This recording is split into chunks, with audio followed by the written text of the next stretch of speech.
In New York State, two public universities, SUNY and CUNY, and 116 independent colleges and universities.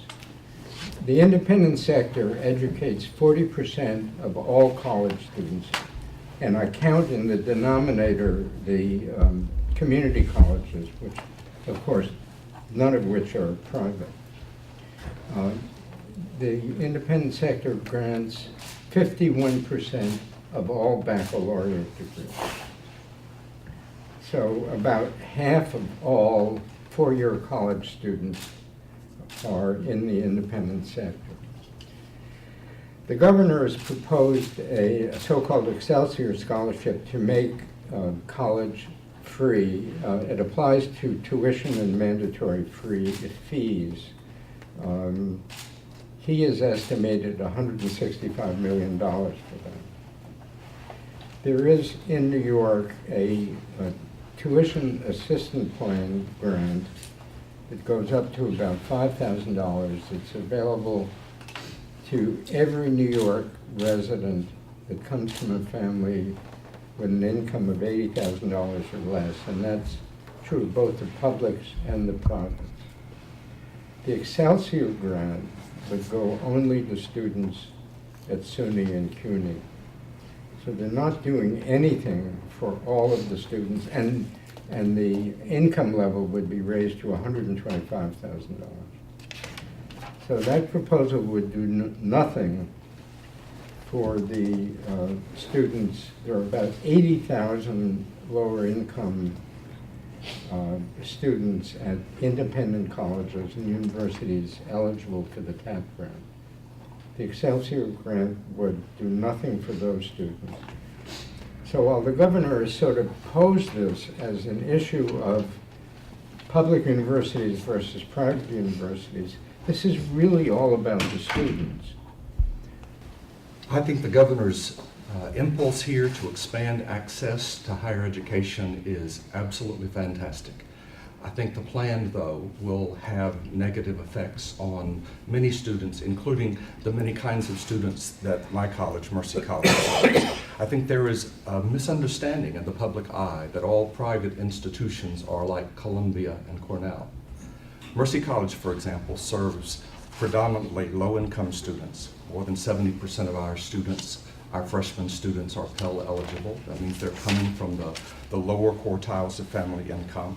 More than 2/3 of our students are students of color, minority students. Here's what I fear will happen if the governor's policy were to become law. First, it would hurt our students because it would distort the marketplace and it would distort the information available to them. Free is a hard word to get around and has more impact than it probably should in our world.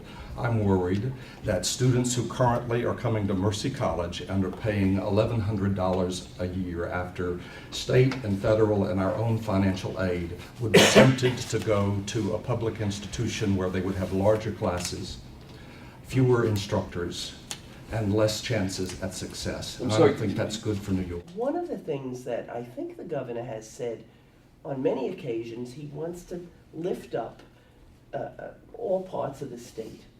And I think that the danger to any move that would endanger the viability of private institutions is going to have an adverse effect on that. Because in some places up north, the primary economic engine is the private college. And wherever, and we could all tell you all kinds of stories about how many people are served, how many we employ. So if there was anything to go forward that would hurt these private institutions, directly and indirectly, they're going to hurt the economic growth of the state.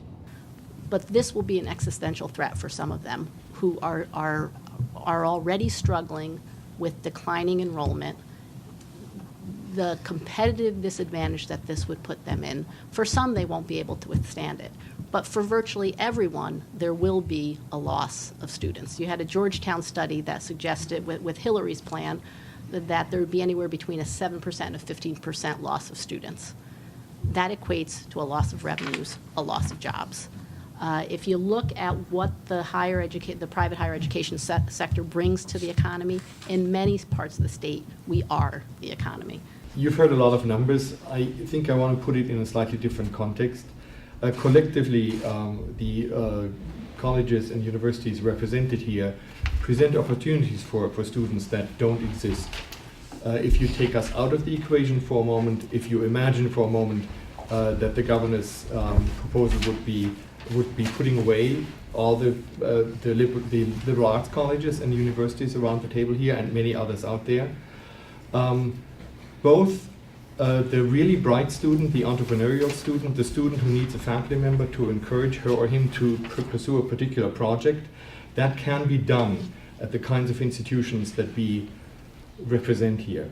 And the students who need a little extra help transitioning from high school to college, who actually thrive and are wildly successful, having gotten that extra attention when they first enter college, that is also a student that is not well served at a state institution or the CUNY system, not because they aren't passionate faculty members and administrators there who do whatever they can do to help the students, but because the resources aren't there. It makes a difference whether you have a faculty-student ratio of 11:1 or whether you have a faculty-student ratio of 20:1 or 23:1.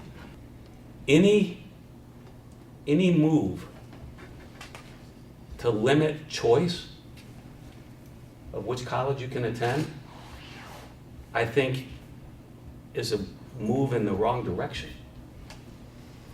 So I'll say something a little controversial. I know we're on the record. I'd like to be quoted more about statistics and facts than my opinions. But I'll share with you that I think you should be able to choose your doctor, and I think you should be able to choose your college.